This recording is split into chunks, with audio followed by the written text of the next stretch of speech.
নির্বাচনের মাধ্যমে জনগণের রায়ে বাংলাদেশকে গণতান্ত্রিক ও কল্যাণ রাষ্ট্র গড়ে তুলতে চায় বিএনপি। ফ্যাসিবাদ বিরোধী আন্দোলনে বিএনপির সাথে যারা রাজপথে লড়াই করেছেন তাদের নিয়ে নির্বাচনে যাওয়ার ইঙ্গিত দেন তারেক রহমান। আর অবসরপ্রাপ্ত মেজর হাফিজ উদ্দিন আহমেদ বলেছেন, নির্বাচন বিলম্বিত করার চেষ্টায় ব্যস্ত জামায়াতে ইসলাম। মাইদুর রহমান রুবেল জানাচ্ছেন এর বিস্তারিত।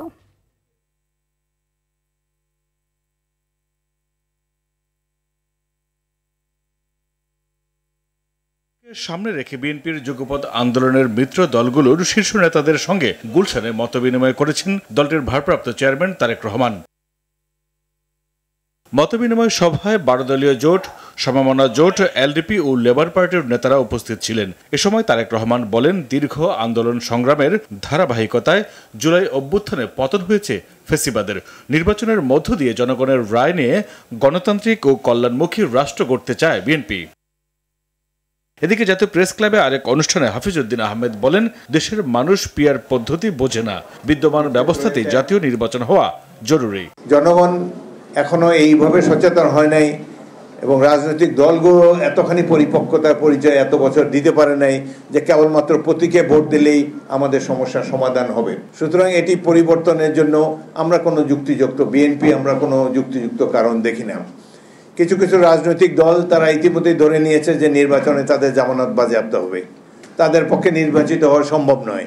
সুতরাং এই নির্বাচনকে বিলম্বিত করার জন্যই তারা পিআর সিস্টেমের কথা বলে। আরেক অনুষ্ঠানে গয়েশ্বরচন্দ্র রায় বলেন, নির্বাচনকে সামনে রেখে একটি মহল ধর্মীয় বিভাজনের চেষ্টা করছে।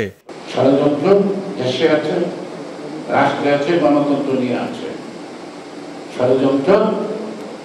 আপনারা যারা মন খুলে সামনে আসছে, কিছু কিছু লোকের কারণে আপনারা এক সময় ক্লান্ত দেখে ফেরত যেতে পারেন, ফেরত যাবেন না। সোজা মাথা সোজা করে দাঁড়াবেন। আমি যত দূরেই থাকি, যতক্ষণ মাটির উপরে আছি, আমি আছি। আর মঈন খান বলেছেন, জনপ্রিয়তা যাচাই করতে হলে নির্বাচনে অংশগ্রহণ করতে হবে। তারা জনগণের নির্বাচিত প্রতিনিধির হাত থেকে ক্ষমতা কুক্ষিগত করে নেয়। যারা ভোটে ভয় পায় তারা নির্বাচন পেছাতে নানা ষড়যন্ত্রে লিপ্ত বলেও মনে করেন বিএনপি নেতারা। মাইদুর রহমান রুবেল, RTV, ঢাকা।